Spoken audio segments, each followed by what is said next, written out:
Boarding time!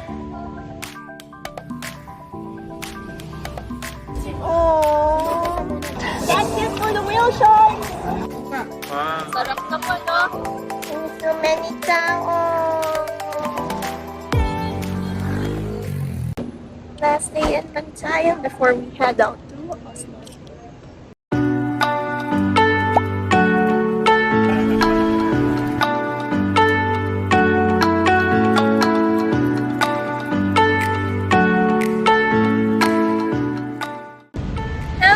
Lumabas kami ng deck kasi ang init-init talaga sa loob.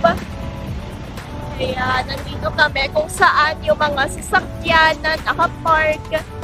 And malapit na din kami sa Hagnaya Port. Ayan. Daming tao.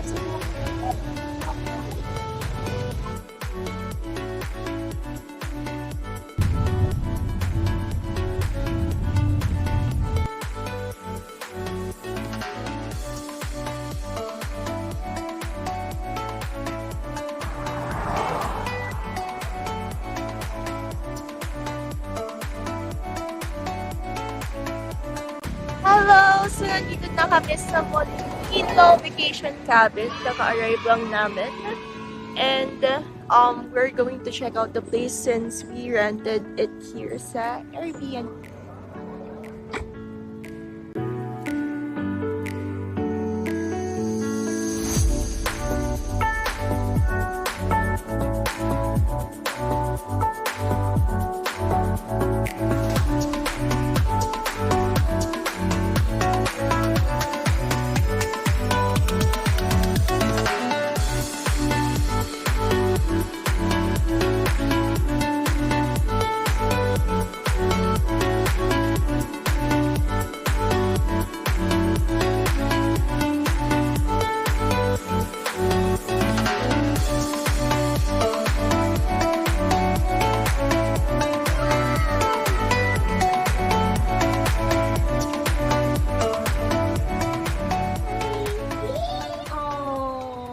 So, yun lang yung accommodation place namin, and we're going to the nearest restaurant here for dinner, which is ito lang, katapat lang, walking distance lang.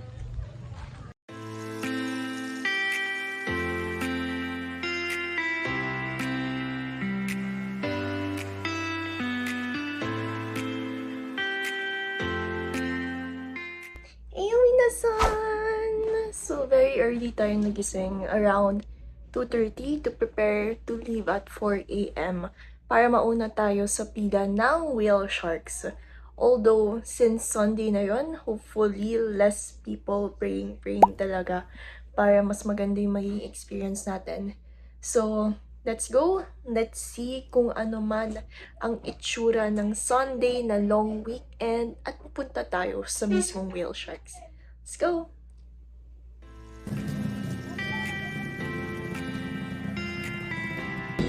Grabe. 4 a.m. 2 a.m. pa lang daw may nakakita na mahaba na agad ang pila natin. This is what you call the long weekend grind. Thank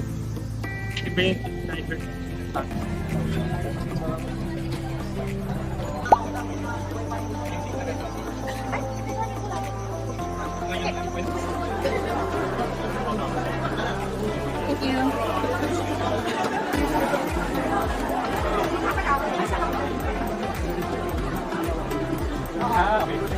Nakakuha na kami ng number, and our number is 115.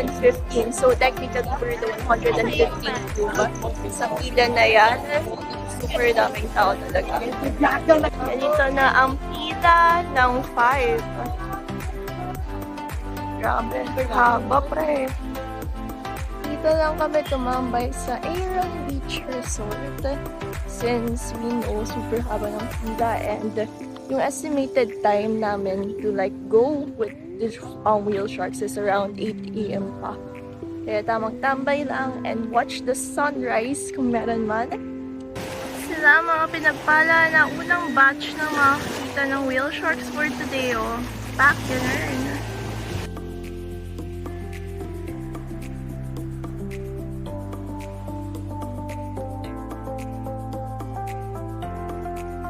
the whale sharks as well. First and most important rule is, you are not allowed to touch the whale sharks.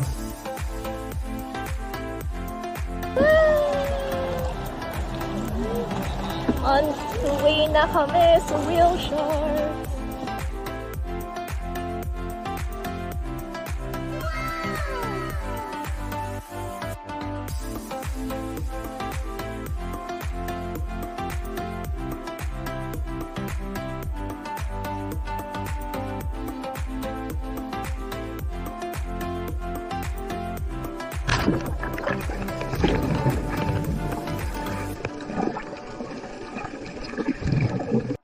Hello! We just finished with the whale sharks at nawala si Lian.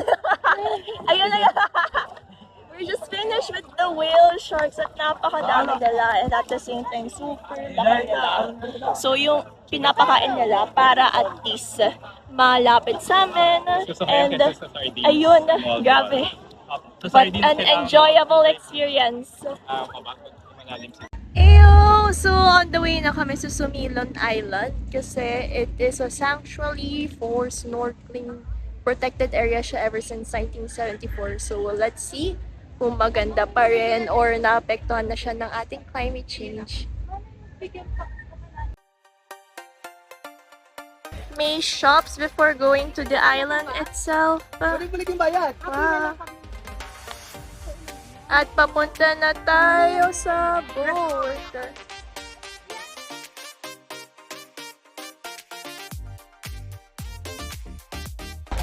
On the way to Sumilon Island.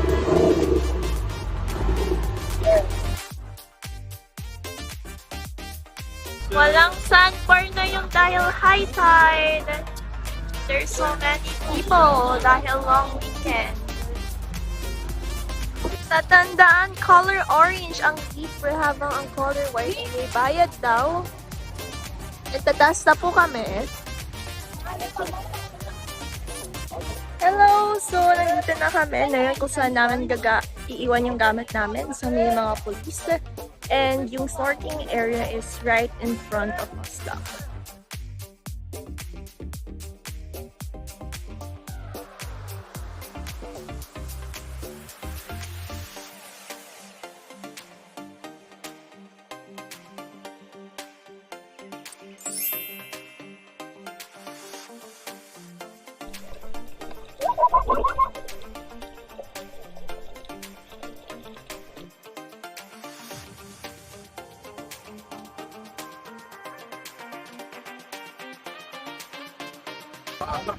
Fresh sea urchin. Sarap tingnan ni Kuya. Fresh from the sea. Thank you, Kuya. Salamat. May kita niyo na lang yung sarili niyo sa video.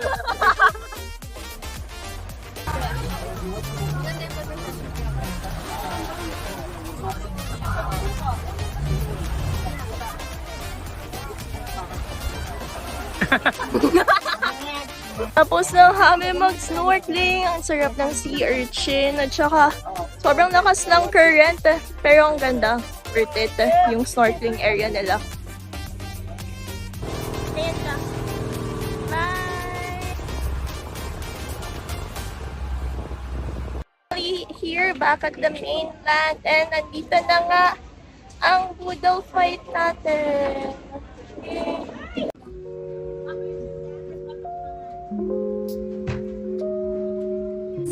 We have a new best friend.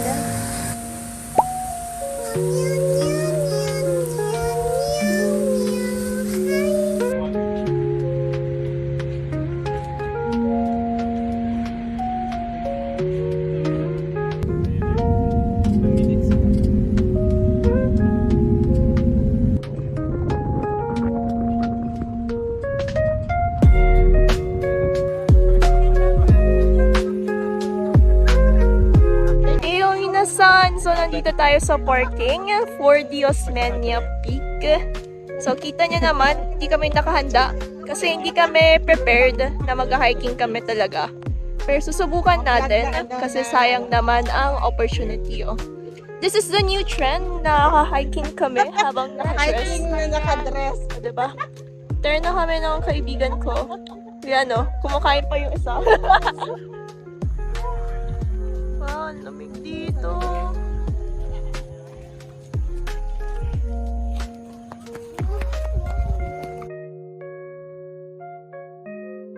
Aakyat kami in a while sa Osmeña Trail. Okay naman yung trail kasi patag na siya, cemented. And hopefully ganun din up until the peak itself, no? Kasi alam niyo naman, nakadress lang kami, nakachinelas lang. Kaya naman daw, sabi ng locals. The new fashion in climbing the mountain.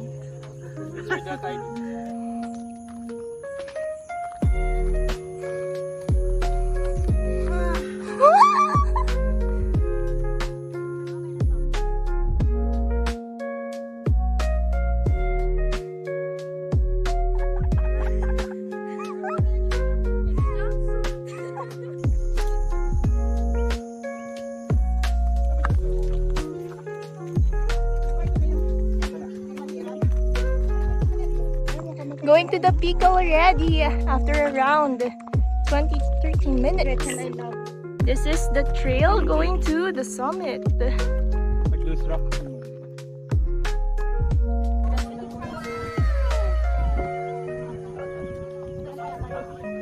Dito na kami sa peak at napakaganda.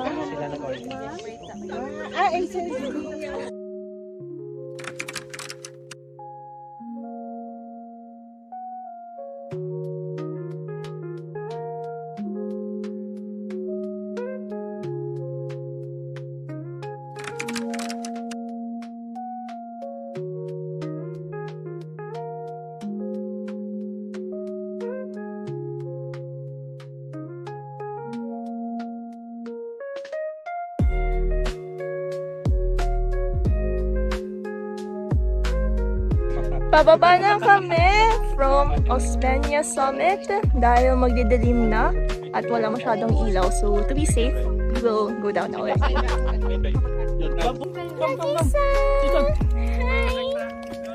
Going down already.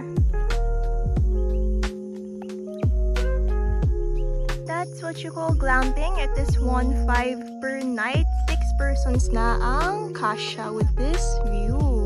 We are nearing towards the end of the trail and masayang experience. Very short climb lang, 25 minutes, and you can see that type of view during either sunrise or sunset. Kaya all goods. Sabi ng locals, mas madaming tao kapag sunset. And a little bit lang kapag sunrise, siguro kasi sa direction din, no? But overall, very worth it yung experience. Mura lang ang entrance fee. And at the same time, hindi masyadong dinadalo ng turista. Kaya if you want to go somewhere here in Cebu na konti lang tao, better visit Osmeña Peak.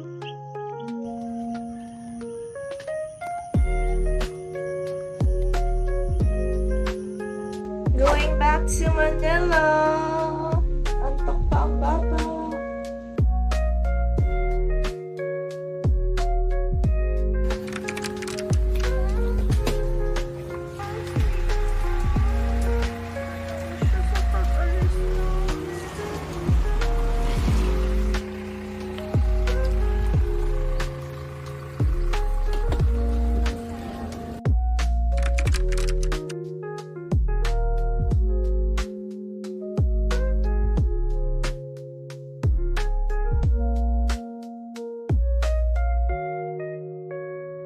Hailing the sun. So before we actually head back, bili muna tayo ng pasalubong, and of course, try natin yung lechon na nakita natin sa daan.